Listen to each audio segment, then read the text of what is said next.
তো আসসালামু আলাইকুম গাইস। তো দেখতে পাচ্ছেন যে আমি সেবা রান্না করতেছি। তো আজকে হচ্ছে গিয়ে আমি বাসায় ছোটোখাটো একটা ইফতারের আয়োজন করেছি। তো যার জন্য এখন সব কিছু আয়োজন করতেছি।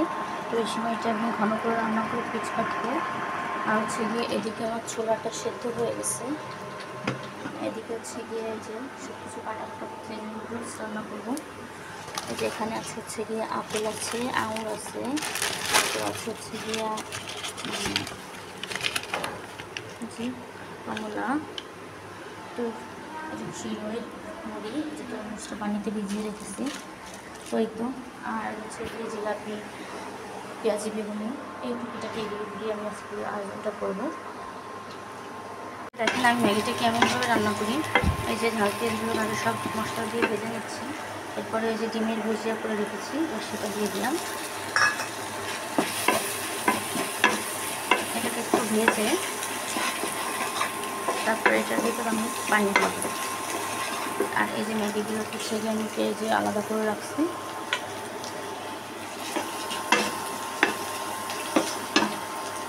পানি দিয়ে দিলাম। আর এরপর দিয়ে দেবো এই যে ম্যাগি মশলাগুলো এগুলো। আর এটা ফুটে আসলে তারপর আমি হচ্ছে কি নুডলসগুলো ছেড়ে দেবো। তো আপনাদেরকে একটা জিনিস আমি দেখাবো। এখন দেখেন ফল নিয়ে আসছে। ফলে যে জাস্ট মানে ডাইরেক্ট একেবারে ইনজেক্ট করা হয়েছে। তো দেখেন সেটার প্রমাণ আমি দেখাচ্ছি আপনাদেরকে। একেবারেই দেখেন ইনজেক্টে যে করা হয়েছে সেটার একেবারে চিহ্ন রয়ে গেছে। কী পরিমাণে ফরমালিন আমরা খাই দেখেন, দেখছেন? একেবারে ইঞ্জেকশনের এই যে সেটা দেখছেন। তো ফলগুলোকে আমি যে পানিতে ভিজিয়ে রেখেছি। আপনাদের ভাইয়া নামাজ পড়তে গেছে, তো সে নামাজ পড়ে এসে এগুলোকে কাটবে।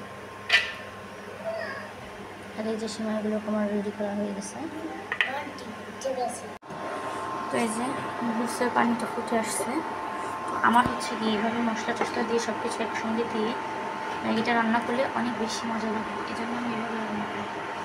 তো এই যে ম্যাগিগুলোকে এখন আমি দিয়ে দিব।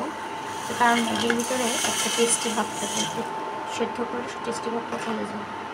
এই জন্য আমি এভাবেই করি। তো আমি প্রায় আজকে 35 থেকে 40 জনের আয়োজন করতেছি। তো আপনারা বুঝতেই তো পারতেছেন যে ফলমূল বাচ্চাদেরকে, যে বাচ্চারা যে ফলগুলো ঘুরে বেড়াচ্ছে, ফলগুলো আসলে বাচ্চাদেরকে খাওয়ানো কতটা অস্বাস্থ্যকর বুঝতেছেন। কী পরিমাণে ফরমালিন ইনজেক্ট করে ওর ভিতরে। বাজার থেকে ফল কিনে অবশ্যই আপনারা বাচ্চাদেরকে খাওয়ানোর আগে আধা ঘন্টা পানিতে ভিজিয়ে রাখবেন, তারপর বাচ্চাদেরকে দেবেন। তো এই যে ম্যাগিটা আমার হয়ে আসতেছে, দেখতেছেন একেবারে কত সুন্দর হয়ে গেছে। আপনাদের দেখাচ্ছি। এভাবে ম্যাগি আপনারা বাসায় করে দেখবেন, বেশ ভালো লাগে। তো আমি ঢেকে রাখলে পানিটা টেনে যাবে।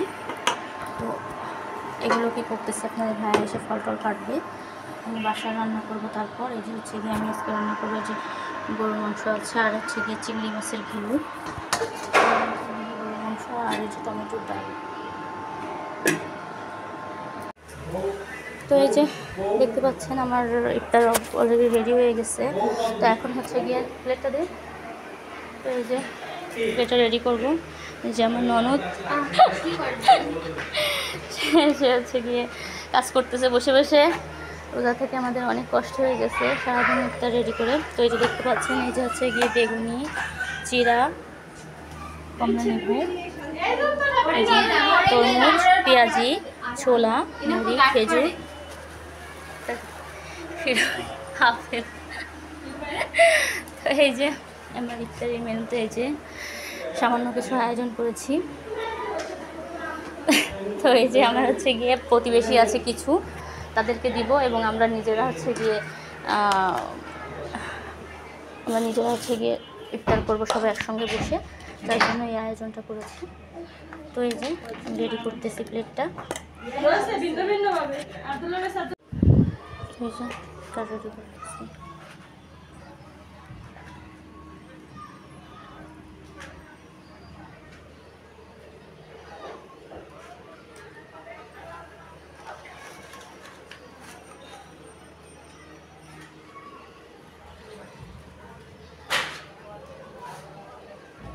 সবাই ইফতারি করতে বসে গেছি, ইফতার প্রায় শেষ পর্যায়ে।